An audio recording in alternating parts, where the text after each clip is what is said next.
Brother Andrew அப்படின்ற ஒரு missionary இருந்தார். இவர் பாத்தீங்கன்னா நெதர்லாண்ட்ஸை சேர்ந்தவர். 1930s அந்த டைம்ல உள்ள ஒரு மிஷனரி. ஆர்மியில ஃபர்ஸ்ட் இருந்தார், அதுக்கப்புறம் ஒரு மிஷனரியா மாறினாரு. நல்லா கர்த்தருடைய ஊழியத்தை செய்ய ஆரம்பிச்சாரு. இவருக்கு ஒரு பேர் வச்சாங்க. என்ன பேர் வச்சாங்கன்னா காட் ஸ்மக்லர் அப்படின்னு பேர் வச்சாங்க. ஸ்மக்லர்னா என்ன தெரியுமா? கடத்தல்காரன் அர்த்தம். ஏன் அப்படி பேர் வச்சாங்கன்னா, இவர் வாழ்ந்த நாட்களிலே ரஷ்யா அநேக ஐரோப்பா தேசத்தை பிடிச்சிருந்தாங்க. கம்யூனிசம் ரொம்ப ஸ்ட்ராங்கா அந்த டைம்ல இருந்துச்சு.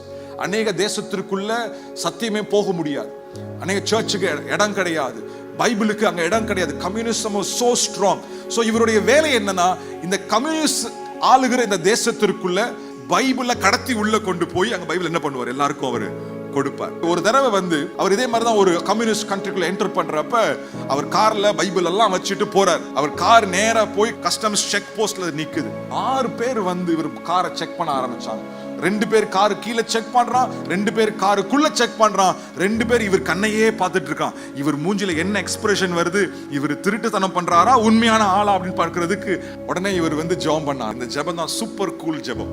ஆண்டவரே, நாங்க பைபிள்ல வாசிக்கிறோமே, நீங்க ஊழியம் செய்யும் பொழுது அநேக குருடர்களுக்கு நீங்க பார்வை கொடுத்தீங்க ஏசப்பா. இன்னைக்கு நான் ஜெபம் பண்றேன், இந்த 6 பேருடைய பார்வையை குருடாக்குங்க அப்படின்னு ஜெபம் பண்ணாரா. He literally prayed this prayer. 6 பேரு 4 மணி நேரம் செக் பண்றாங்க. இவர் ஜெபம் பண்ணி முட்டிட்டாரு. அவர் சொல்றாரு, இவங்க 4 மணி நேரம் செக் பண்ணாங்க, பைபிள் பாக்குற மாதிரி தான் வெளியே இருந்துச்சு, ஆனா அவன் கண்ணுக்கு படலையா. This is amazing, right?